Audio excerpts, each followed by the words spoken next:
जय हिंद एवरीवन। स्वागत है आपका आज की वीडियो में। ओके, आज हम क्या करने वाले हैं, सीडीएस 1 2026 में जो भी साइंस के क्वेश्चन आए थे भाई, मैंने देखा है इंग्लिश का, अभी वोकेबलरी का मैंने एनालिसिस करवाया था, आपको दिखाए थे कितने सारे पीवाईक्यू के क्वेश्चन थे।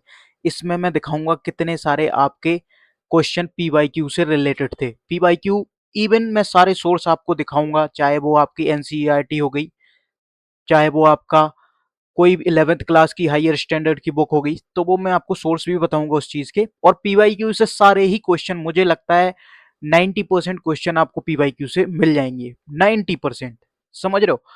तो बहुत बड़ा नंबर होता है 90%। अगर क्वेश्चन इतने सारे पीवाईक्यू से मिल रहे हैं तो ये बताता है, ये ट्रेंड बताता है कि भाई हमें पीवाईक्यू को बेस बांध के चलना होगा। क्वेश्चन वहां से आते हैं। एनसी देखिए, तीन चीजें आपकी होती हैं, मैं आपको बताऊं कौन कौन सी होती हैं। सबसे पहली चीज आपकी एनसीईआरटी।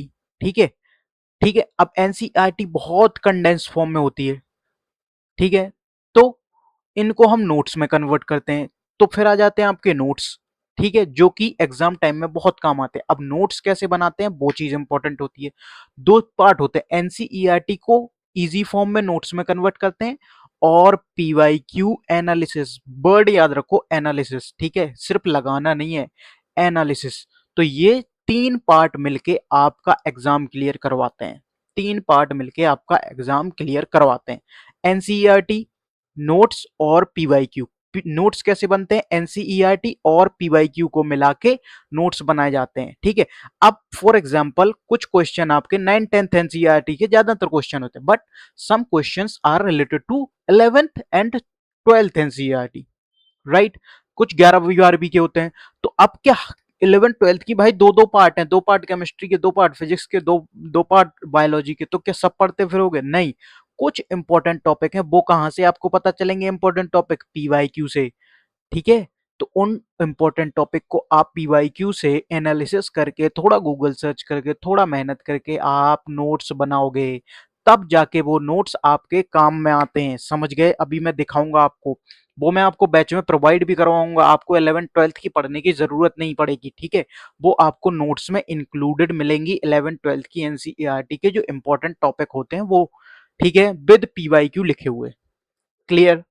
ये चीज समझ आई? कैसे पढ़ना है वो समझ आया? एनसीईआरटी, नोट्स और पीवाईक्यू को कैसे एनालिसिस करना है वो चीज देखो। शुरू करते हैं भाई आज की साइंस की क्लास, ठीक है। पूरा एनालिसिस करेंगे, मजा आएगा, बहुत मेहनत लगी है। अगर अच्छी लगे तो वीडियो को लाइक और सब्सक्राइब करो, ठीक है। चलो शुरू करते हैं, केमिस्ट्री से शुरू करेंगे भाई अपनी। देखो, पहला क्वेश्चन ये आया था आपका, पहला क्वेश्चन आपका ये आया हुआ था। क्या आया था कि आपका पेरियोडिक टेबल का क्वेश्चन था। किससे क्वेश्चन था भाई? पेरियोडिक टेबल से। सिंबल ऑफ एलिमेंट दिए थे, किस ग्रुप से बिलोंग करते हैं ये आपसे पूछा था इसने। क्या पूछा था? सिंबल ऑफ एलिमेंट किस ग्रुप से बिलोंग करते हैं, ठीक है। क्लियर? अब देखो, क्या ऐसे क्वेश्चन पीवाईक्यू में पूछे गए? जी सर, पूछे तो बहुत गए हैं, ठीक है। जैसे सिंबल आपके पूछ लिए थे, बस इसमें से थोड़ा है कि आपका ग्रुप ऑफ एलिमेंट पूछ लिए, किस ग्रुप से बिलोंग करते हैं। पहले भी ऐसे क्वेश्चन पूछ लिए हैं, जैसे सीडीएस 2 2023 देख लो। ये आपकी मॉडर्न पीरियोडिक टेबल है पूरी। क्या है? मॉडर्न पीरियोडिक टेबल, ठीक है। आपको मैं जूम कर दे रहा हूं इसमें, अगर आपको नहीं दिख रहा हो तो, ठीक है। अब आपको शायद दिख रहा हो। क्लियर? समझ आई चीज, है ना? तो अब देखो, ये आपकी 9th class, sorry 10th class की एनसीईआरटी में ये पीरियोडिक टेबल दी गई है, बट वहां पे ये नहीं बताया गया है कि कौन से ट्रांजिशन होते हैं। वो हमें पढ़ना पड़ता है, वो 11th क्लास की एनसीईआरटी में 12th में मिल जाएंगे, ठीक है। लेकिन वो हम वहां सर्च करते हैं क्योंकि पीवाईक्यू से पूछा गया है, तो वो चीज इंपॉर्टेंट हो जाती है। देखो, मैं आपको बताता हूँ। पहली जो होती है ना, ये देखो, लिथियम से लेके यहां तक, ठीक है। ये कौन से होते हैं? ये एल्काली होते हैं। क्या होते हैं ये? एल्काली, ग्रुप 1 एलिमेंट कहते हैं जिन्हें हम। तो इनमें क्या आता है? सी एस आता है। एल्काली मेटल में क्या आता है? सी एस आता है। पेरियोडिक टेबल से बहुत सारे क्वेश्चन पूछे गए हैं यार, ठीक है। दो तीन क्वेश्चन आई थिंक आए हैं पेरियोडिक टेबल से, बहुत। और ज्यादातर बच्चे इसको इग्नोर करते थे, ठीक है। और हमने भी क्लास में जब केमिस्ट्री पढ़ाई थी तो उसको इग्नोर कर दिया था, बट दो तीन question UPSC is uncertain, so we will do this, okay. तो देखो, ये क्या है? एल्काली। क्या है ये? एल्काली, ठीक है। अब आते हैं ट्रांजिशन। ट्रांजिशन मेटल कौन होते हैं? डी ब्लॉक एलिमेंट होते हैं। कौन से? D block. ये देख रहे हो एट, एट, एट ब्लॉक तक क्या होते हैं ये, एट ब्लॉक के एलिमेंट ट्रांजिशन एलिमेंट कहा जाता है इन्हें। ठीक है, इसमें क्या आता है भाई, ओशियम आता है। क्या आता है इसमें, ओशियम। जो जो उसमें दिया गया है वो मैं बता रहा हूं। तो ये क्या है, ट्रांजिशन। ठीक है, अब नीचे की ये लेंथेनॉइड है, ये एक्टेनॉइड है, ये लेंथेनॉइड है, ये आपकी एक्टेनॉइड है। ठीक है, अब एक्टेनॉइड में एनपी दिया है। ठीक है, एक्टेनॉइड में क्या दिया है, एनपी। ठीक है, अब क्वेश्चन कर लो। ठीक है, तो सारे एनसीईआरटी आपके बेस हैं। ठीक है, देखो सीजियम किस में आता है भाई, एल्काली मेटल में। तो बी का टू, ठीक है। एक हमें यूपीएससी वाले खुद देते थे, सी का एक उन्होंने बता ही दिया हमें कि ओशियम भैया ट्रांजिशन में आता है, वो हमें पता ही था पहले से। ठीक है, एनपी लेंथेनोइड में आता है कि एक्टेनोइड में, अभी हमने देखा किस में आता है भाई, तो एनपी एक्टेनोइड में आता है, लेंथेनोइड में नहीं आता है। तो आपका अच्छा सॉरी मैं रिलेट कर रहा था। ठीक है, तो ये एक्टेनोइड है, तो डी का थ्री होगा, तो डी का थ्री ये रहा, तो ए ऑप्शन इसका करेक्ट है। समझ आया कैसे करना है, समझ आया। ठीक है, ए का फोर यानी कि लेंथेनोइड में ये आएगा।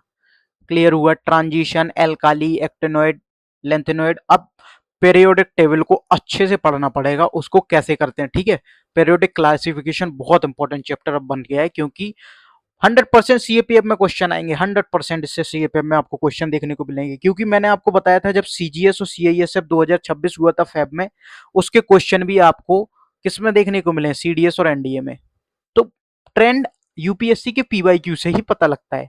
ठीक है, अब ये 2023 का क्वेश्चन करो आप, गोल्ड, टिन, लेड, इनका एलिमेंट के सिंबल बताने हैं। ये तो बहुत इजी क्वेश्चन है। ठीक है, कर लोगे आप करना, कमेंट बॉक्स में इसका आंसर बताना। ठीक है, क्लियर है, ये क्वेश्चन क्लियर हुआ। पीरियोडिक टेबल इसको हम बैच में अच्छे से पढ़ेंगे, डोंट वरी। ठीक है, नेक्स्ट आओ भाई, ये देखो फिर क्वेश्चन आया था, element can not be broken down into simpler substances, matter से क्वेश्चन, पहला चैप्टर आपका फर्स्ट, हाँ second chapter sorry, ninth NCERT second chapter, ninth NCERT second chapter. और इस चैप्टर से इतने सारे, मैंने आपको डेमो एक पीडीएफ भेजी होगी, उसमें आपको मिलेगा देखने को कैसे आते हैं। ठीक है, ये देखो ये कटआउट लगाए हुए हैं, element can not be broken down into simpler substances. तो यहां देखो, यहां से पढ़ो, Robert Boyle was the first scientist to use the term element in 1661, Laurent French chemist, ये सब नहीं देखो कहां गया, element as basic form of matter that can not be broken down into simpler substances by chemical reaction. ठीक है, can not be broken down, मिला आपको पहला ऑप्शन, ये रहा आपका एनसीईआरटी नाइन्थ क्लास। एनसीईआरटी को बहुत अच्छे से पढ़ना है भाई। ठीक है, मैं आपको जब अभी एक डेमो वीडियो बनाऊंगा मैं अपने बैच के हिसाब से, ठीक है, आपको पता लगेगा एनसीईआरटी पढ़ते कैसे हैं। मैं आपको जब पढ़ाऊंगा ना, आपको लगेगा कि भाई ये चीज हमने पढ़ी और मिस कर दी। तो ये चीज होती है एनसीईआरटी और पीवाईक्यू को मिक्स करके जब हम नोट्स बनाते हैं। दूसरा पॉइंट देखो, a compound has variable composition and can be broken down into elements. अब देखो एक चीज कह रहा है, कंपाउंड हैज वेरिएबल कंपोजिशन। तो अच्छा, पहला स्टेटमेंट क्या है, पहला तो सही हो गया, ओके, तो पहला सही हो गया, तो ये दोनों गए। Compound has variable composition and can be broken down into element. अब ये देखो, ये भी एनसीईआरटी है आपकी, क्या कह रहा है, mixture has a variable composition. तो मिक्सचर क्या है, वेरिएबल कंपोजिशन, और composition of each new substance always fixed. तो कंपाउंड का जो कंपोजिशन होता है वो कैसा होता है, फिक्स्ड होता है। वहीं पर मिक्सचर का कंपोजिशन कैसा होता है, वेरिएबल होता है। तो सेकेंड ऑप्शन आपका गलत हो जाता है। समझ गए, सोर्स क्या है, NCERT. The solution of sulphur in carbon disulphide is an example of a homogeneous mixture. अब आओ इसको third option, second option first option समझ आया, एनडीए 2 2025 का क्वेश्चन करो। अब ये टेबल इतनी इंपॉर्टेंट है, ये सेकंड चैप्टर के लास्ट पार्ट में आपको एनसीईआरटी नाइन्थ क्लास में मिल जाएगी। इससे देखो, इससे क्वेश्चन आया, इससे क्वेश्चन आया, इससे क्वेश्चन हर पॉइंट इससे क्वेश्चन आया है। ठीक है। अब देखो एनडीए 2 2025 का question, which one of the following is not a heterogeneous mixture. अब यहां देखो टेबल में homogeneous heterogeneous, sugar in water, salt in water, sulphur in carbon disulphide, water in alcohol. तो सल्फर इन कार्बन डाइसल्फाइड क्या है? Homogeneous mixture. यहाँ क्या है? हेट्रोजीनियस। क्या ऑप्शन हुआ? Sulphur in carbon dioxide is a not correct because it's a homogeneous mixture. ठीक है, यहां आ जाओ। Solution of sulphur and carbon, PYQ भी दिखा दिया आपको, एनसीईआरटी भी दिखा दी, अब और क्या लोगे भाई? आप क्वेश्चन गलत करोगे तो फिर क्या? ये एग्जाम्पल ऑफ होमोजीनियस मिक्सचर बिल्कुल करेक्ट है, तो 1 और 3 इसका करेक्ट क्या है? 1 और 3, बी ऑप्शन करेक्ट। नेक्स्ट आ जाओ। ये हो गया, ओके नेक्स्ट चलो। ये आपका बैच है, ठीक है, बाद में बात करेंगे इस पे। अगर आपको बेसिक से पढ़ना है पूरा पीवाई क्यू और नोट्स और एनसीईआरटी सब कुछ आपको चाहिए एक जगह पे, तो 20 अप्रैल से आ रहा है, इसके प्राइस अभी तो बहुत डिस्काउंट है इस पे, ठीक है। दोनों, ये दोनों को मिला के है, ठीक है, इंग्लिश और जीएस का। ठीक है, अगर सिंगल सिंगल लेना चाहते हो तो ये है, बट दोनों ही लो मेरे हिसाब से तो, ठीक है। क्लियर, समझ आई? आगे बढ़ो भाई। 20 अप्रैल के बाद ये प्राइस बढ़ जाएंगे, सेम हो जाएंगे, 2999 1999, ठीक है, तो 20 अप्रैल तक आप ले सकते हो। नेक्स्ट क्वेश्चन हो, ये बताओ। पहला ऑप्शन देखो, concentrated H2SO4 is used as a dehydrating agent in esterification reaction. तुमने पढ़ा पहला कि कह रहा है कंसंट्रेशन ऑफ H2SO4, ठीक है, is used as a dehydrating agent of esterification reaction. ठीक है, तो मैं, तुमने कहा सर पहले हमने पढ़ा था ये, ठीक है, मैंने ईस्टरिफिकेशन रिएक्शन आपको पढ़ाई थी क्लास में, ठीक है, आपको समझ नहीं आया, छोड़, जो समझना है, जैसे ऐसे ऑप्शंस में आपको एलिमिनेशन मेथड आनी चाहिए, ठीक है। सेकेंड आओ, the hydrophilic part of soap is oil and it dissolve in water. कह रहा है hydrophilic part of soap is oil and it dissolve in. अब यार देखो, अब ये तो मैंने करवाया था, ठीक है, ये तो मैंने आपको क्लास में करवाया था जब मिशेल पढ़ा रहा था, मैंने carbon and its compound, class 10th NCERT, class 10th NCERT, ठीक है। तो ये आपका गलत है। हाइड्रोफिलिक पार्ट क्या होता है? जो वाटर लविंग हो। हाइड्रोफोबिक पार्ट क्या होता है? जो वाटर को हटाए, वाटर को हेट करे, ठीक है। क्लियर, ये गलत है। अब सेकंड गलत हो गया तो आपके खत्म हो गया पूरा क्वेश्चन। समझ गए? समझ गए? अब ये देखो, nickel is use as a catalyst in converting vegetable oil into fat. अब यार ये क्वेश्चन, ये ऑप्शन ना कितनी बार पूछा गया है, देखो ये मैंने कहाँ करवाया था क्लास में भी, कि hydrogenation of alkene can be carried out in the presence of, किसकी प्रेजेंस में? निकेल। बिल्कुल करेक्ट है भाई, ठीक है, करवाया था नहीं कि नहीं, है ना। अब आप कहोगे सर ये तो अलग से क्वेश्चन है, ये तो लैंग्वेज अलग है, आ जाओ भाई। ये देखो एनडी 1 2022 का, hydrogenation of vegetable oil using nickel catalyst as an example of. Same question, nickel catalyst, hydrogenation, vegetable oil, बता सकते हो क्या ये आप? है ना, इजी पड़ गया आपको। तो थर्ड ऑप्शन बिल्कुल करेक्ट है, और concentrated H2SO4 is used as a dehydrating agent in esterification reaction. तो क्या होता है? बिल्कुल करेक्ट है ये, ठीक है। तो 1 और 3 इसका करेक्ट हो जाएगा, 1 और 3 स्टेटमेंट आर करेक्ट। क्लियर। एक और क्वेश्चन आओ इस पे, ये हम मिल गया था तो मैंने बीपीएससी। देखो, जब आप इतने सारे क्वेश्चन करते हो ना भाई, जब आप सभी एग्जाम के क्वेश्चन प्रैक्टिस करते हो तो आपकी मसल मेमोरी बनती है, ठीक है, मसल मेमोरी क्रिएट होती है। तो जब आप एग्जाम टाइम में प्रेशराइज होते हो, कोई क्वेश्चन आते हुए ना आए, तो आपका माइंड प्रेशर में जाता है, बट आपकी जब मसल मेमोरी बन जाती है, आपने इतने सारे क्वेश्चन प्रैक्टिस कर लिए होते हैं, देन आपका माइंड कहता है कि नहीं, ये चीज हमने प्रैक्टिस की, आप कर ले जाओगे। तो प्रैक्टिस इज द की यार, आपको करना पड़ेगा डिफरेंट डिफरेंट क्वेश्चन, ठीक है। Catalyst use in hydrogenation of vegetable oil into वनस्पति घी इज, कौन सा है? निकल। क्लियर, समझ आई? आगे आओ। ये भी क्लियर हुआ, इसका आंसर समझ आया, डी 1 और 3। नेक्स्ट क्वेश्चन, नेक्स्ट कह रहा है आपका, विच one among the following pair is not correctly matched. Not correctly matched आपसे पूछा है, ठीक है। Not correctly match. Nitrogen, carbon, chlorine, helium. अब इन्हें बताना है कि क्या क्या है। Three unpaired electron, tetravalent, tetra मतलब फोर। तो यार कार्बन टेट्रावेलेंट है कि नहीं है ये बताओ अब। क्या कार्बन इट्स कंपाउंड में पढ़ाया था कि नहीं कि कार्बन टेट्रावेलेंट होता है? बताओ, क्या कार्बन एंड इट्स कंपाउंड में आपको पढ़ाया था? यार देखो, अब ये रहा आपका एक पी बाई क्यू, ये आपका दूसरा पी बाई क्यू देखो।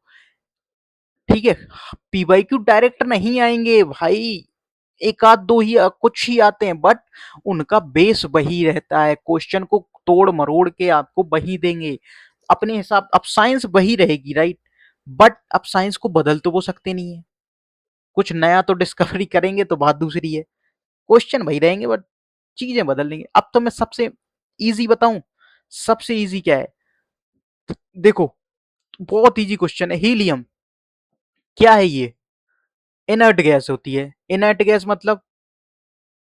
गैस मतलब जिनका ऑक्टेट फिल होता है, मोनो अटोमिक होते हैं। कैसे होते हैं? Mono atomic. सारी इनर्ट गैसेस, हीलियम, नियोन, ठीक है, ये सारी कैसी इनर्ट गैसेस हैं जो लास्ट वाले पार्ट में। अच्छा हम देखो यहां तो लगी है भाई, क्या पीरियोडिक, ये देख रहे हो, ये जो सारी हैं क्या है, ये सारी इनर्ट गैसेस हैं, ठीक है, मोनोएटॉमिक होती हैं, सारी मोनोएटॉमिक हैं, ठीक है। Helium, neon, argon, krypton, xenon, radon और ये ओजी को जो भी कहते हो, नाम पता नहीं मुझे, ठीक है।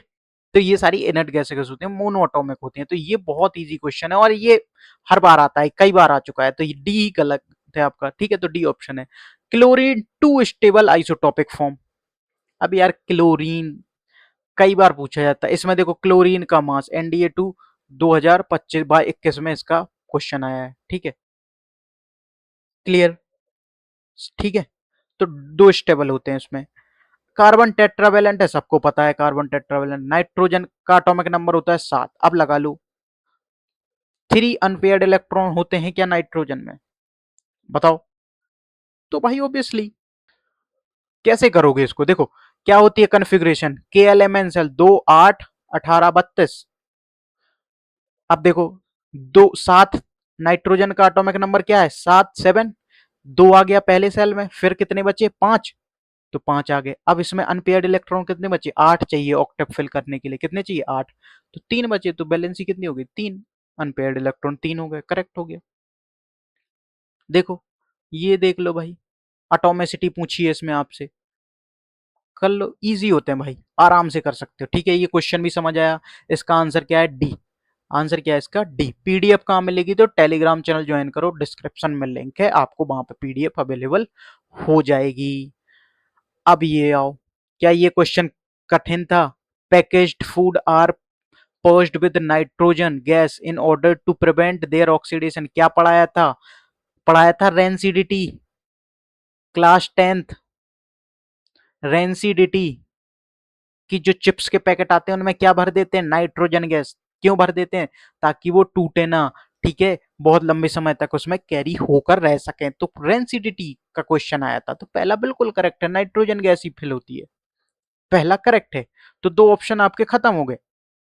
अब देखो, tooth decay start when pH of the mouth is lower than 5.5। क्या ये क्वेश्चन करवाया था? क्या ये पढ़ाया था सारे? PH, body work at 7, decay start less than 5.5। तो बिल्कुल ठीक है, सेकेंड। अब तो लो तुम्हारा खत्म हो गया, अब और क्या लोगे? तुम्हें अब कुछ याद ही नहीं करना, तीसरा ऑप्शन तुम्हें देखना ही नहीं है। फिर भी ये तो करवाई था, the reactivity of metal decreases in the order of. ये आपका सीडीएस टू 2021 में रिएक्टिविटी ऑर्डर, क्या मैंने याद करवाया था? कैसे याद करवाया था भाई, कैसे याद करवाया था? करीना, ठीक है, करीना का मंगेतर अली जनाब फिर से पब में है, ठीक है। ऐसे याद करवाया था मैंने, पूरा करवाया था। कॉपर, फिर कॉपर, मरकरी, सिल्वर, गोल्ड। तो ये आपकी रिएक्टिविटी सीरीज हो गई। करीना का मंगेतर अली जना फिर से पब में है, कॉपर मरकरी सिल्वर गोल्ड। कल लोगे करवाया था भाई, ये मैंने बताया था आपको क्लास में। अब देख लो रिएक्टिविटी ऑर्डर, तुम पहला मैग्नीशियम बढ़ा, फिर आयरन, फिर जिंक बढ़ा। तो मैग्नीशियम तो ठीक है भाई, लेकिन जिंक छोटा नहीं है, जिंक बड़ा होगा, आयरन छोटा होगा। ठीक है, आयरन की रिएक्टिविटी कम होगी, तो ये उल्टा दिया हुआ है, बस तीसरा गलत हो गया, खत्म। इसका सोर्स पता लगा। सेम ये क्वेश्चन सीडीएस 2 2021 में सेम पूछा गया था भाई, पीवाईक्यू दिखा दिया। ये सब एनसीईआरटी में आपको मिल जाएगा, हर चीज के कटआउट में लेके नहीं आया हूं यहाँ पे, ठीक है। ये देख लो भाई, ये हाँ टूथ डिके, ये एनसीईआरटी आपका, ये सारे पीवाईक्यू हैं, ठीक है। कल लोगे bacteria present in mouth produce acid by degradation of sugar and food particle remaining the mouth. ये सब आपको बैच में मिलेगा भाई, बहुत कुछ, बहुत कुछ मैंने डिजाइन किया हुआ, डोंट वरी, मजा आएगा आपको। Using toothpaste which are generally basic for cleaning the teeth, ये पीवाईक्यू है, ये पीवाईक्यू है, ये पीवाईक्यू है, ठीक है। देखो लेस देन 5.5, क्लियर हुआ, मजा आया यहाँ तक, नेक्स्ट आओ। अब यार ये क्वेश्चन भाई, ये जिसने गलत किया होगा ना, वो जाओ अभी और एक बकेट में पानी भरो और उसमें मुंह डाल के बैठ जाओ। ये क्वेश्चन बहुत बेसिक होते हैं, ये बहुत बहुत मजेदार क्वेश्चन। ये क्वेश्चन ये सब हल करते हैं। अगर आप ये क्वेश्चन गलत करते हो ना, तो आप वैसे ही गेम से बाहर हो, वैसे ही गेम से बाहर हो, अगर आप ये क्वेश्चन गलत करते हो, ठीक है।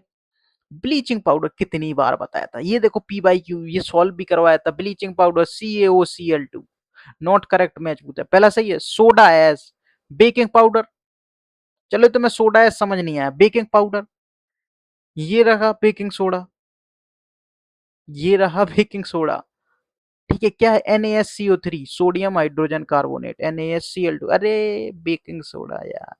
Plaster of Paris, POP,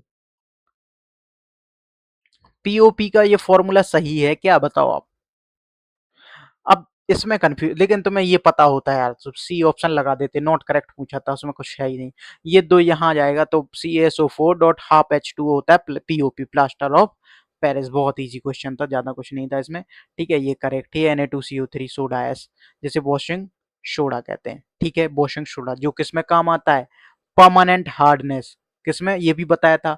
permanent hardness of water को कैसे धोगे, तो वॉशिंग सोडा से धोगे भाई। वाटर को किससे, वाटर की हार्डनेस किससे कम करोगे, वॉशिंग से, तो वॉशिंग सोडा। सब पढ़ाया है भाई, इजी। अब ये क्वेश्चन ऐसे होते हैं जो सदाबहार होते हैं, और अब ये इसका काम भी मैंने पढ़ाए थे, ये क्वेश्चन आपसे पूछ लिया था, ये सब क्लास के क्वेश्चन है, ठीक है। सब करवाऊंगा भाई। ब्लीचिंग पाउडर देख लो, baking soda, washing soda, plaster of, washing soda देखो, removal of permanent hardness of water.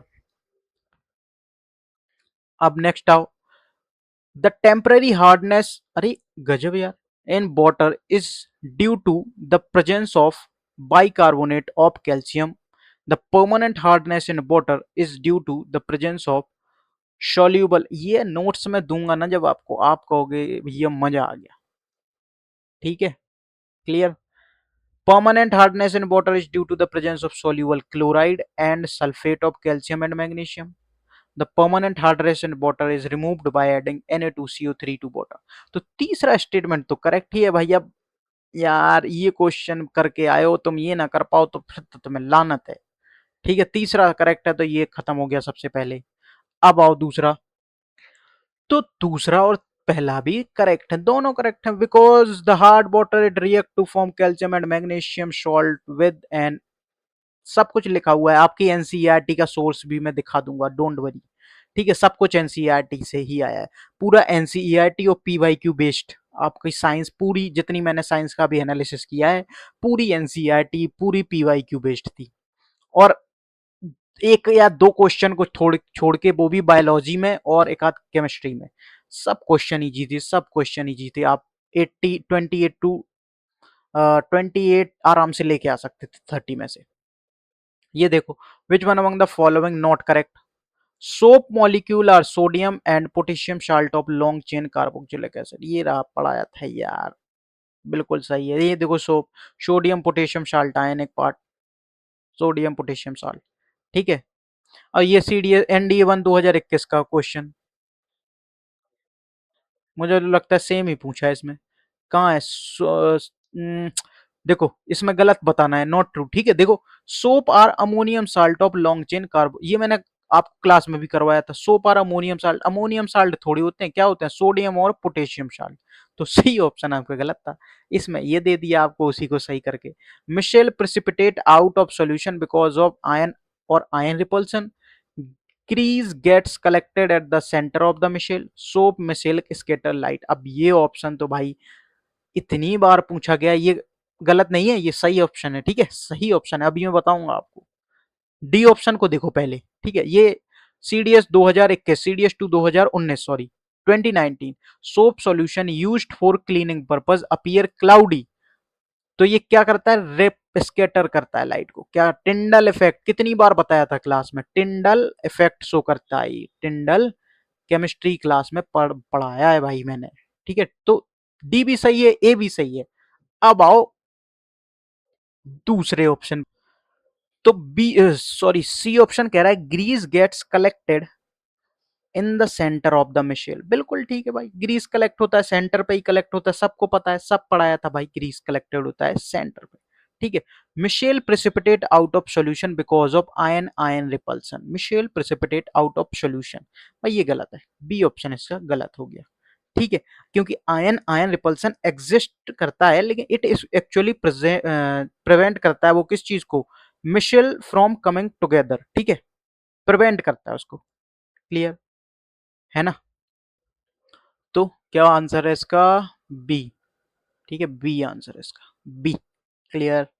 Next आओ भाई, ये हो गया। नेक्स्ट ये सेम क्वेश्चन सीडीएस 2021 का सेम क्वेश्चन उतार दिया है उसने, एक ऑप्शन भी चेंज नहीं किया है। क्या किया है? आई डोंट थिंक सो किया है। अच्छा हाँ, थोड़ा बहुत चेंज किया बट चलता है भाई, इतना तो चलता है, चलता है। ठीक है, देखो all bases dissolve in water, कह रहा है all bases dissolve in water. क्या ये स्टेटमेंट सही है? फिर कह रहा है bases which are soluble in water are called alkali. बिल्कुल सही भाई, सेकंड स्टेटमेंट करेक्ट है कि बेस जो सॉल्युबल होते हैं वाटर में वो क्या कहलाते हैं, एल्काली कहते हैं। क्लियर। तो सेकंड सही है, तो ये नहीं होगा। ठीक है, an alkali is soapy to touch bitter and corrosive. Alkali soapy to touch bitter. अब भाई एल्काली क्या होते हैं, बेस होते हैं। बेस होते हैं तो बेस सोपी टू टच बिटर टेस्ट, सब ने पढ़ा है, सब एनसीईआरटी का लिखा हुआ है, पी बाई क्यू का लिखा हुआ है। तो थर्ड भी सही है, सेकंड भी सही है। Addition of water to an alkali generate heat, बिल्कुल हीट जनरेट करते हैं भाई, हीट जनरेट करते ही हैं। एक्सोथर्मिक रिएक्शन, क्या बोलते हैं, एक्सोथर्मिक रिएक्शन।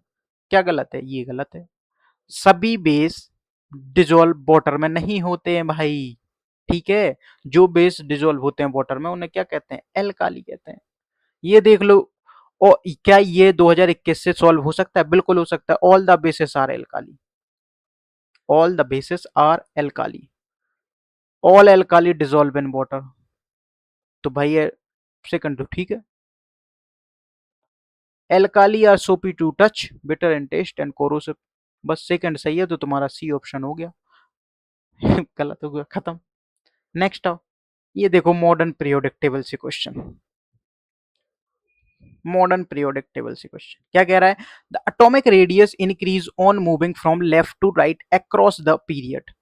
कह रहा है एटॉमिक रेडियस इंक्रीज करती है लेफ्ट टू राइट। ये देखो NCERT 10th class, 10th class की एनसीईआरटी बहुत इंपॉर्टेंट होती है, 9th 10th की एनसीईआरटी।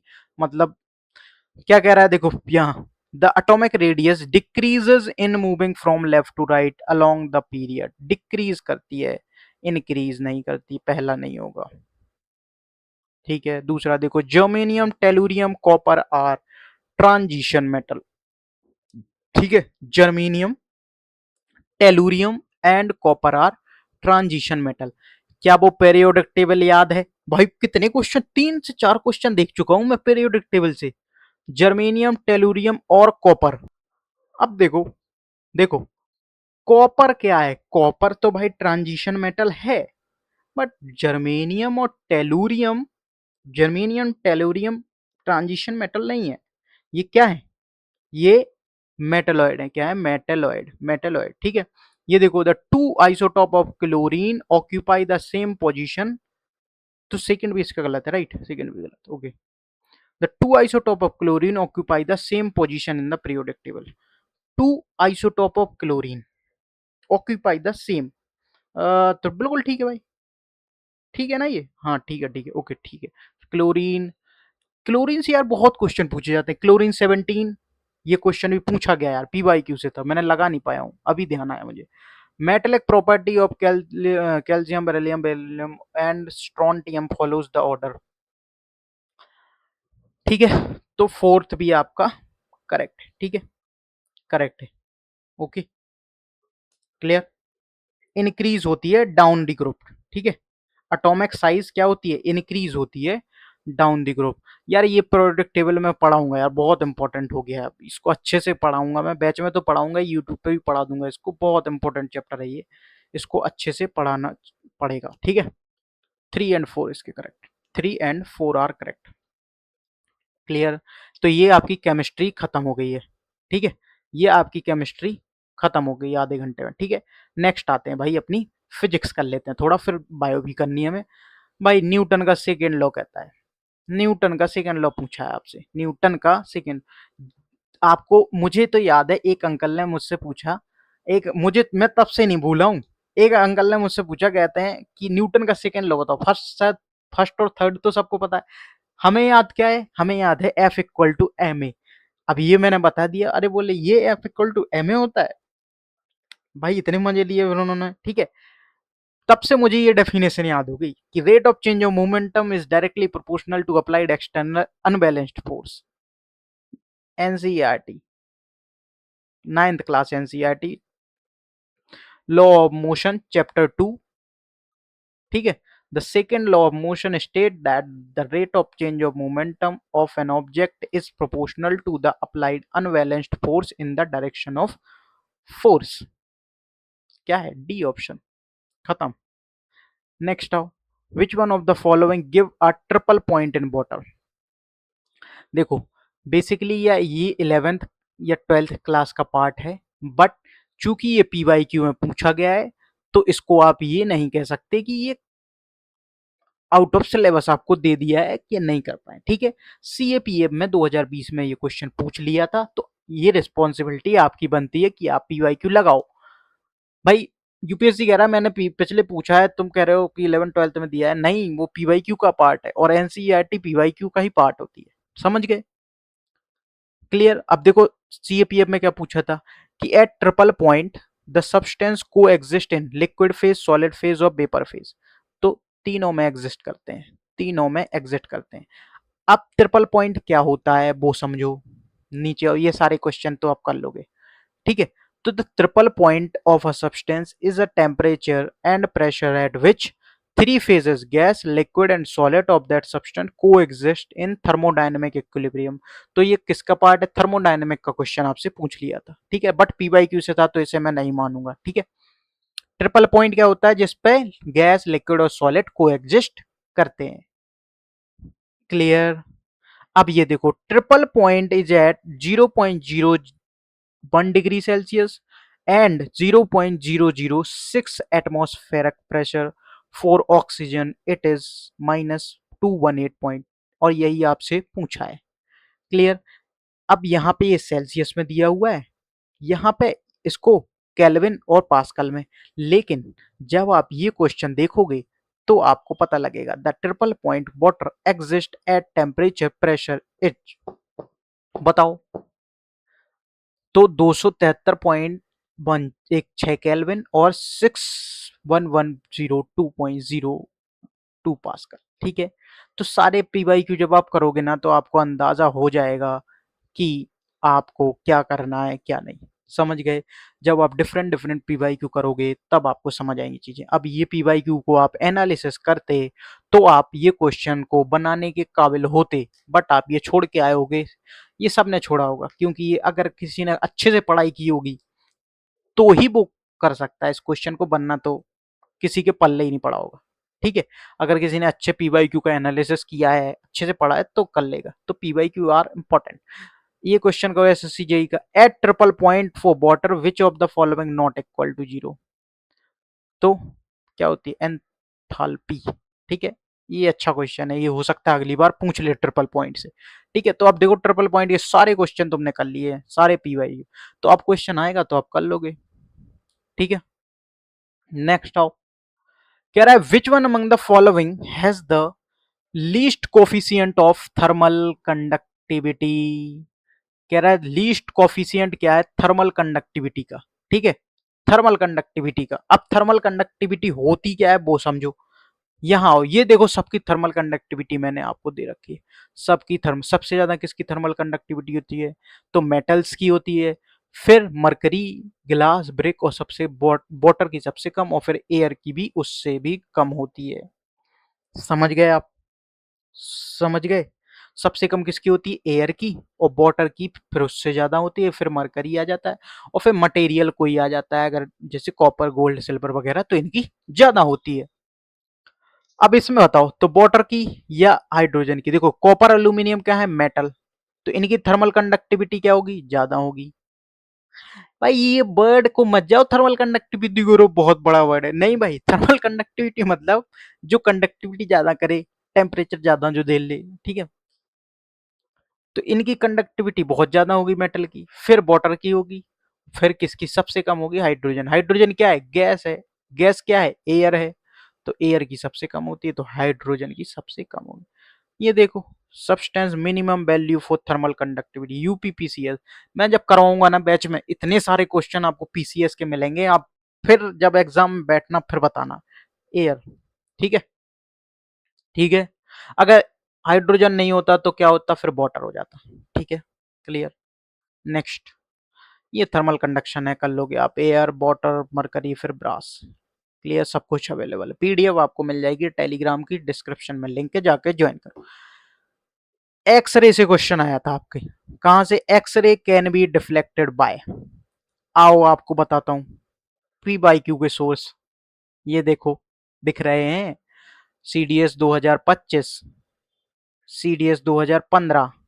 अब आप ये क्वेश्चन ना कर पाओ तो फिर से जाके बकेट बकेट में पानी लो और डूब जाओ, डूब जाओ, अगर अब भी ये क्वेश्चन ना कर पाओ तो। ठीक है, अब तो कर लेना चाहिए भाई, क्योंकि ये तो पीवाईक्यू की मास्टरी करना सीखना पड़ेगा ना आपको।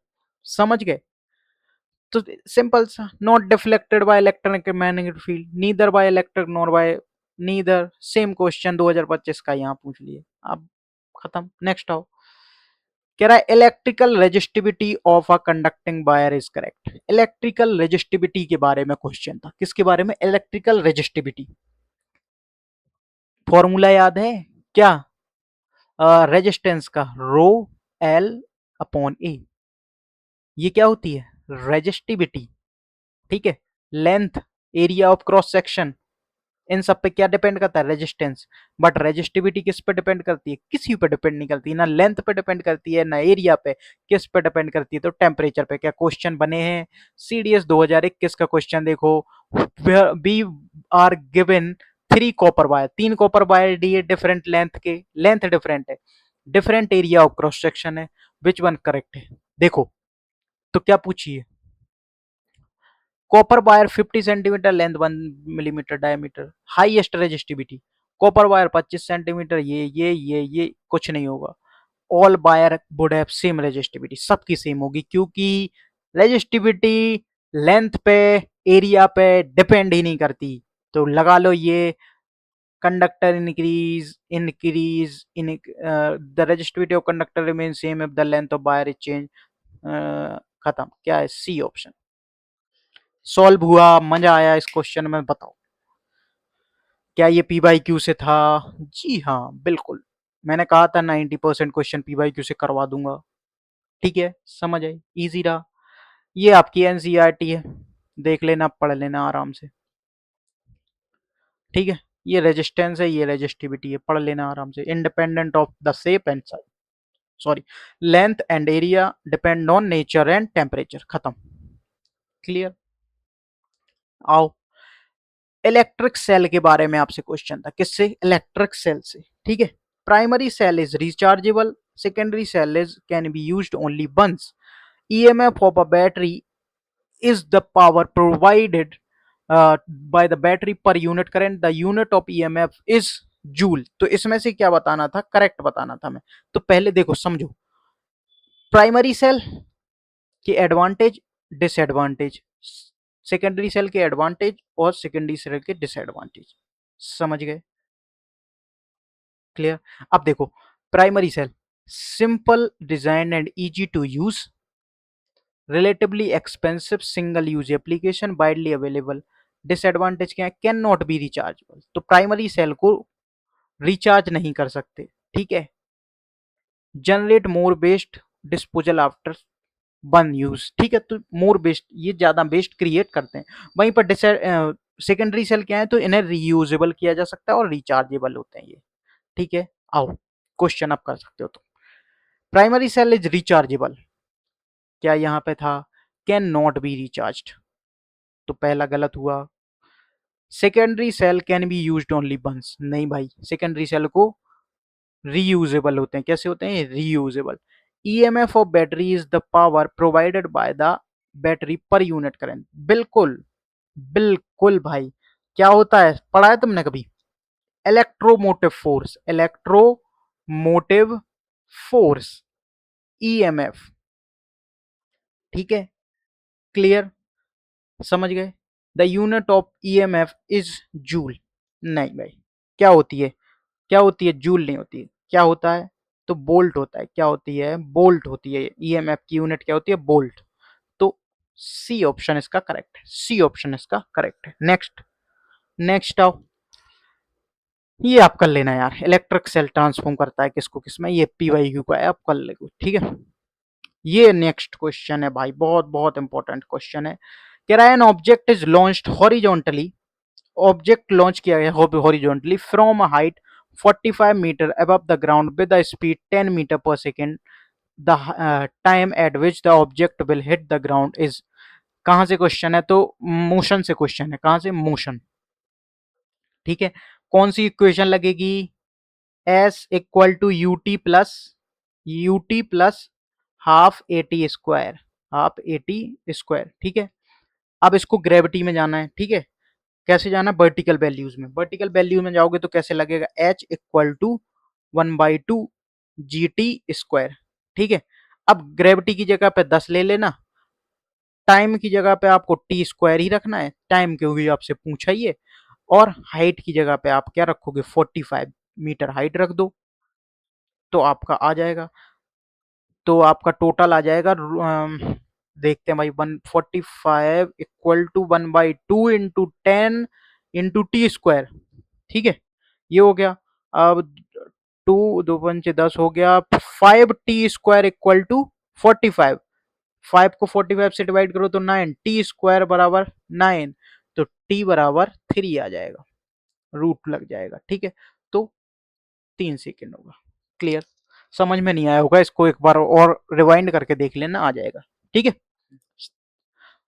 Third I think question of motion, wave के बारे में क्वेश्चन है भाई, वेव्स, टोटल एनसीईआरटी.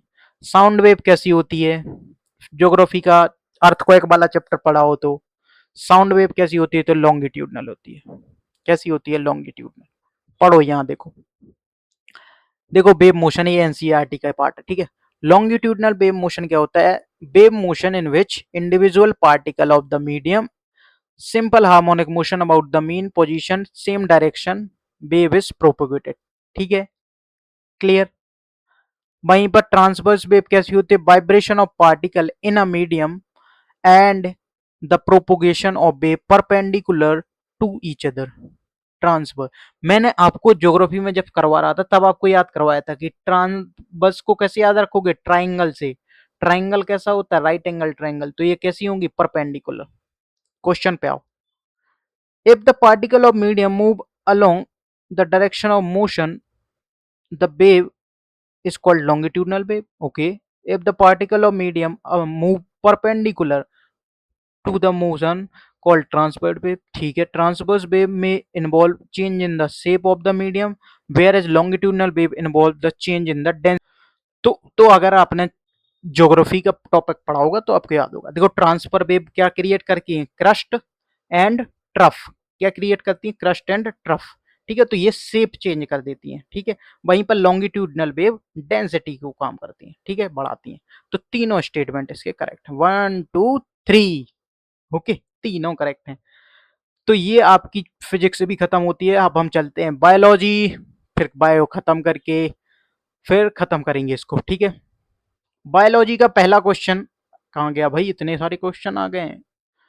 बायोलॉजी का पहला क्वेश्चन आता है सेल चैप्टर से, जो मैंने आपको नोट्स में दिखाया था। नोट्स भाई बहुत इंपॉर्टेंट है, मैं आपको ऐसे नोट्स दूंगा ना, कहोगे सर क्या ही नोट्स हैं आपके। Central cytoplasmic region of a prokaryotic cell containing nucleic acid is called, क्या कहते हैं। ये 2026 में पूछा, ये 2022 में पूछा सीएपीएफ में, ये 2023 में पूछा सीडीएस में। क्या क्या कोई कठिन है, क्या कोई हार्ड पूछ लिया आपसे, और मैंने आपको नोट्स में कराया भी था। ठीक है, तो साइटोप्लाज्मिक रीजन क्या होता है, न्यूक्लियोइड भाई प्रोकैरियोटिक सेल में पाए जाते हैं। किसमें, प्रोकैरियोटिक सेल में। जेनेटिक मटेरियल प्रोकैरियोटिक सेल का क्या होता है, तो न्यूक्लियोइड। ठीक है, और वहीं पर यूकैरियोटिक सेल का जेनेटिक मटेरियल क्या होता है, क्रोमेटिन। क्रोमेटिन यूकैरियोटिक सेल का, जो कि किसके बने होते हैं, डीएनए और प्रोटीन की। ये भी मैंने नोट्स में दिखाया था आपको। क्लियर, तो इसका आंसर क्या हो गया, क्रोमेटिन और न्यूक्लियोइड, सॉरी न्यूक्लियोइड और क्रोमेटिन। प्रोकैरियोट और यूकैरियोट पूछे, इसका answer bacteria have unidentified nuclear agent. खत्म। तो जब ये पहली बार आपसे पूछा गया था ना 22 में, आप तभी नोट कर लेते, तो ऐसे होते हैं यार पी भाई, समझ गए।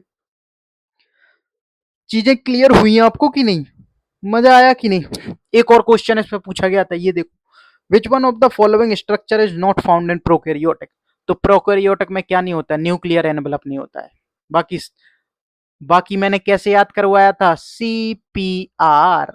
ये दोनों किस में होते हैं, बोथ में पाए जाते हैं, प्रोकैरियोटिक में और यूकैरियोटिक में। सीपीआर किस में पाया जाता है, बोथ प्रोकैरियोटिक और eukaryotic. Cell membrane, cell wall, plasma membrane और राइबोसोम। ठीक है, तो ये दोनों में ही पाए जाएंगे। खत्म हो गया क्वेश्चन।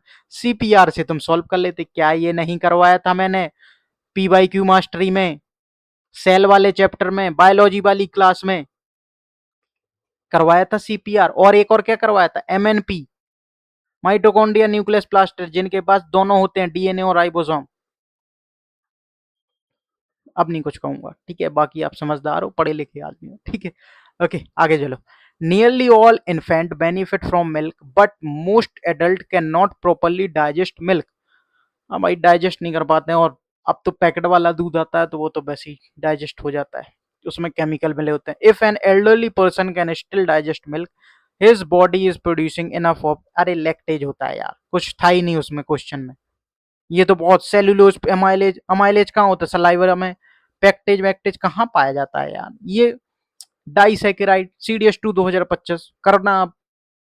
इसका आंसर मुझे बताना कमेंट बॉक्स में, इतने इजी क्वेश्चन।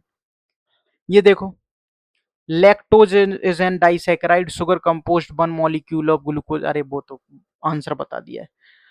ये सारे एंजाइम है आपके। लैक्टेज एंजाइम देखो, produced in the small intestine and is responsible for breaking lactose into glucose and galactose. ठीक है, तो ग्लूकोज और गैलेक्टोज को लैक्टोज में कन्वर्ट किया। क्लियर, समझ आई। नेक्स्ट, ये आपके सारे एंजाइम है। ठीक है, amylase, lipase, pepsin, trypsin, maltase, ठीक है, लैक्टेज, सुक्रेज, सारे आपके एक जगह दे दिए हैं। आपको कहीं परेशान होने की जरूरत नहीं है, पीडीएफ आपको अवेलेबल हो जाएगी। ये सारे मैं बैच में जब कराऊंगा आपको बताऊंगा कैसे याद करने हैं। ठीक है, मजा आएगा आपको इस चीज में। Break down fat into fatty acid, तो ये पूछा गया है। पेप्सिन, अरे सब पूछे गए, आप पढ़ लेना इस चीज को। ठीक है, इजी क्वेश्चन है ये सब। नेक्स्ट चलते हैं भाई। ये एक सिविल सर्विसेज का क्वेश्चन मिल गया था 2016 का, मैंने लगा दिया। देखो, एक एक पैसेज के रूप में, योर आंसर शुड बी, देखो, all human digest mother's milk as infant but until cattle begin being domesticated 10,000 year ago, children once been longer digest milk, as a result they stopped making the enzyme lactase। ठीक है, which break down the sugar lactose into simple sugar after human being in herding cattle. तो क्या है? Lactase answer. ठीक है, तो मैंने ऐसे ही लगा दिया, मैंने कहा आपको दिखाऊं क्या चीज है। ये क्वेश्चन करो भाई, ये तो इजी था यार, इजी था बेसिकली। कह रहा था antibiotic penicillin can kill invading bacteria without harming human cell because it target bacteria. CDS two 2020 कहाँ टारगेट करेगा? कहाँ टारगेट करेगा बता सकते हो तो? सेल वॉल पे ही यार। बैक्टीरिया की सेल वॉल किसकी बनी होती है? पेप्टिडोग्लाइकेन।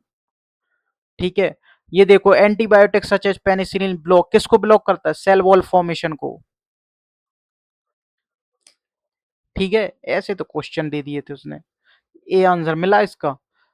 ये सीडीएस वन 2020 में क्वेश्चन आया, ये सीडीएस टू 2020 में क्वेश्चन आया। ठीक है, कर लोगे।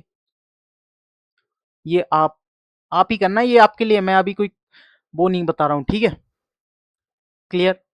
नेक्स्ट आओ।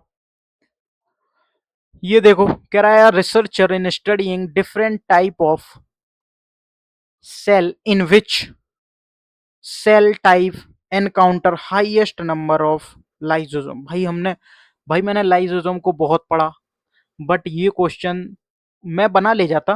ठीक है, कैसे वो मैं आपको बताता हूँ, लेकिन ये अब मुझे कहीं मिला नहीं, इसका सोर्स मुझे कहीं नहीं मिला भाई। तो मैंने कहा एक दो क्वेश्चन आपके ऐसे आए हैं जो बहुत ही डेंजर लेवल के थे। ठीक है, क्लियर, समझ गए? तो इसको अच्छे से करना पड़ेगा, समझ। अब इस क्वेश्चन को आपको 11th क्लास में या 12th क्लास में इसका जवाब मिल जाएगा। ठीक है, बट इसको करते कैसे हैं वो देखो। लाइसोसोम को मैंने पढ़ाया था आपको, क्या बोलते हैं इसको? Suicide bag.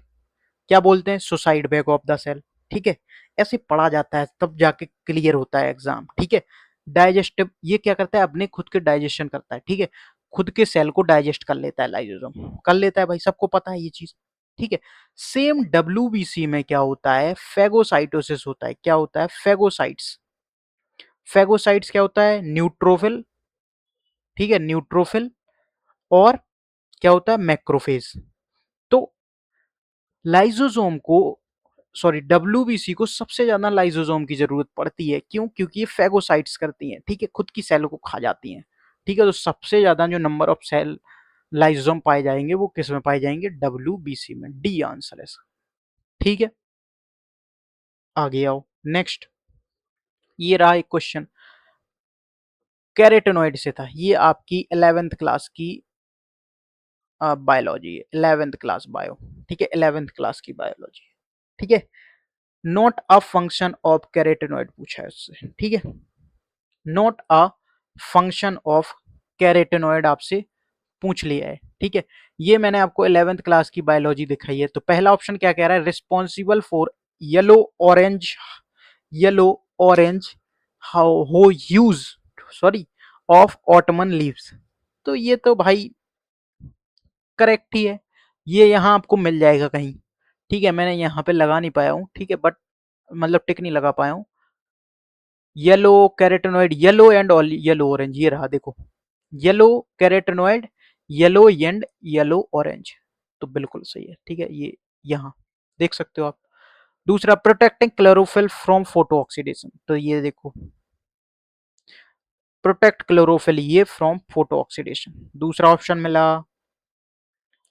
ठीक है, तीसरा, photo protective role in our eyes, photo protective role in our eyes. तो ये भी बिल्कुल करेक्ट है भाई। ठीक है, तो तीसरा भी सही है, फोटो प्रोटेक्टिव रोल करती हैं आई में। ठीक है, दूसरा, reaction centre in the pigment system, reaction centre in the pigment centre. तो आपका ये गलत हो जाता है। ठीक है, पिगमेंट सिस्टम प्लांट का, ठीक है, क्लोरोफिल ए सर्व करता है, क्या करता है? सॉरी, हाँ, क्लोरोफिल ए, क्लोरोफिल ए सर्व करता है एज अ पिगमेंट सेंटर। ठीक है, क्लोरोफिल ए सर्व करता है। तो आपका कौन सा?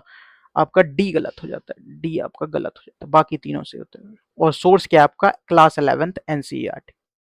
ठीक है, आओ नेक्स्ट। नेक्स्ट,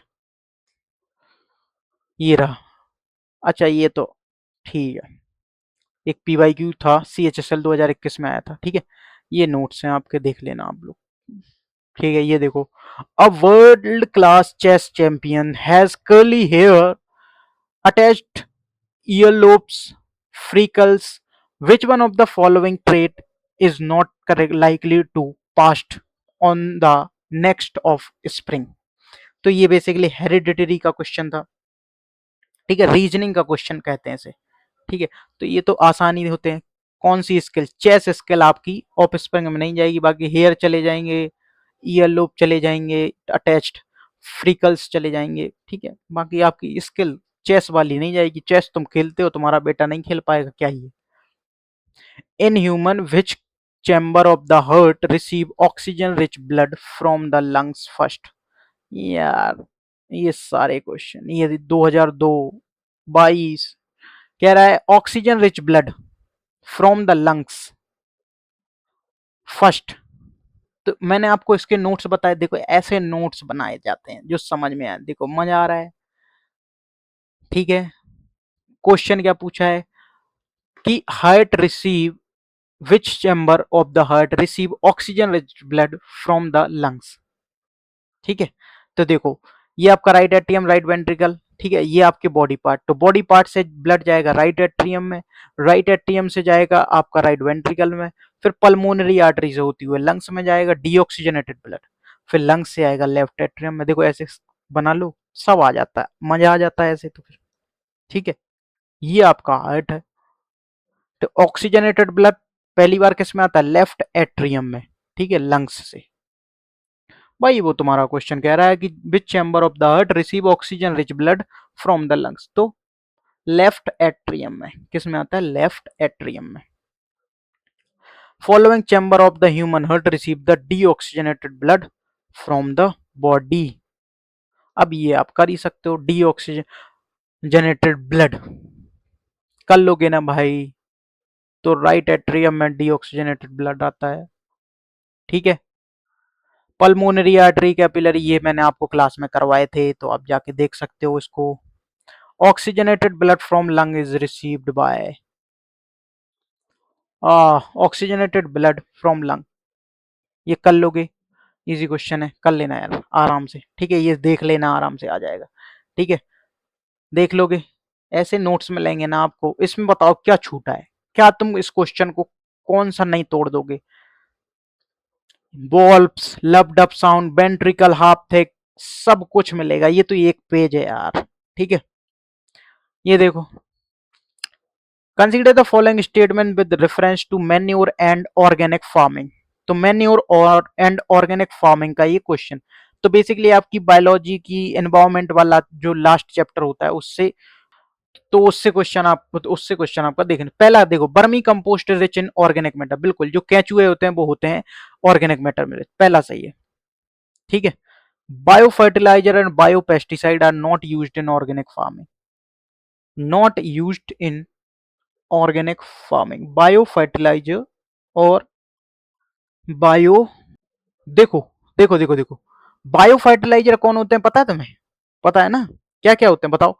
जैसे राइजोबियम हो गया, ठीक है, राइजोबियम ये पूछे जाते हैं, और एजोटोबैक्टर हो गया, एजोटोबैक्टर ये बायो फर्टिलाइजर है, ठीक है। ये कीड़े कीड़े होते हैं जो, तो ये यूज होते हैं भाई ऑर्गेनिक फार्मिंग। और पेस्टिसाइड, बायो पेस्टिसाइड कौन से होते हैं? जैसे नीम ऑयल, नीम ऑयल हो गई, ठीक है। और एक और आपका होता है बेसिलस थुरिंजेनेसिस, ऐसा कुछ करके होता है, तो वो भी यूज होता है, तो नॉट नहीं होगा, ये आपका सेकंड गलत है,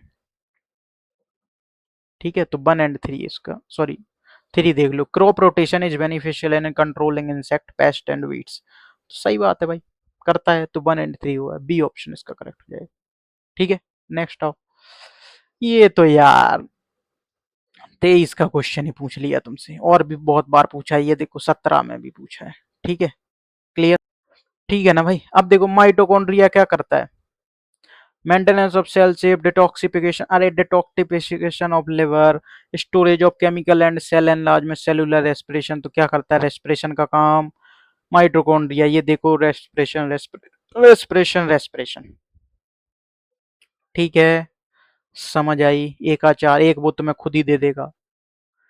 अब स्मूथ एंडोप्लाज्मिक रेटिकुलम क्या करेगा भाई, क्या करेगा, डिटॉक्सिफिकेशन इन लिवर सेल, और क्या कहलाए, साइटोस्केलेटन। तो अब देखो, अगर मुझे इसमें अपना वो भी लगाना होगा, लॉजिक भी, ठीक है, मुझे दो नहीं आया तो मैं किस पे जाऊंगा बताओ, किस पे जाऊंगा? मैं इस पे जाऊंगा भाई, बी ऑप्शन पे। बी का मैं दो कभी नहीं लगाता, और यही सही है। ठीक है, अब ये तो कर ही लोगे यार, माइट मैंने करवाया भी है, mitochondria respiration, chloroplast, photosynthesis, ribosome protein का सिंथेसिस। ठीक है, आ गया हो। ये आपका डिसीज से क्वेश्चन आया था, viral, polio, athlete foot, dengue. ठीक है, पहले भी पूछे गए, ये याद करने की ट्रिक है यार। जैसे जैसे फंगस से जो डिसीज होती है उनको कैसे याद रखोगे, बारिश से, baldness, athlete foot, aspergillus, ringworm, और ये आपका आई से जो भी हो। ठीक है, फिर आता है स्पोरो। क्लियर, तो ऐसे याद रख, तो बारिश से फंगस की डिसीज। फिर ग्राफिक डीएम से क्या याद रखोगे, ग्राफिक डीएम,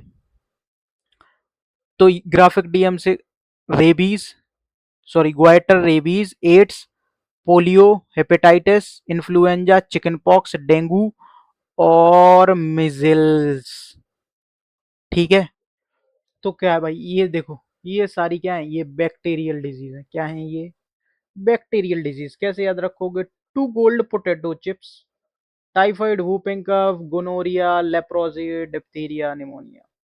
बाकी ये वायरल डिजीज है। कैसी डिजीज है ये, वायरल। कैसे याद रखो, graphic DM, goitre, rabies, AIDS, polio. ये आपकी फंगस डिसीज है। कैसे याद रखोगे, फंगस की बारिश। सब यार, सब आसान।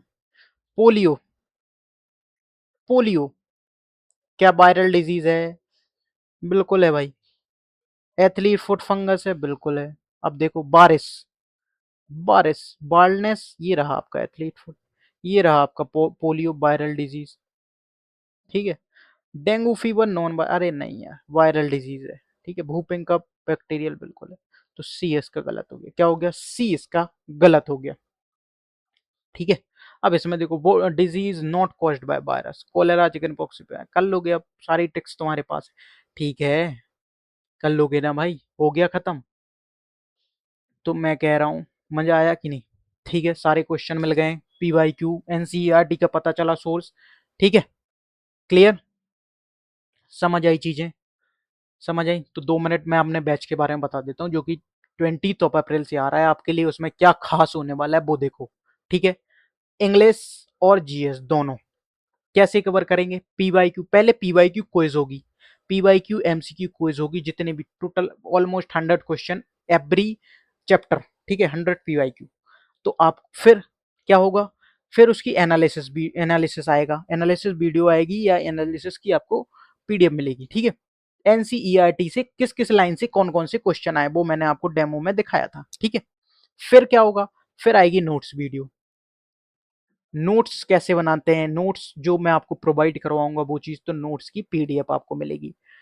ठीक है, chapter wise PYQ, notes PYQ, PYQ MCQ, current affairs. ठीक है, समझ गए।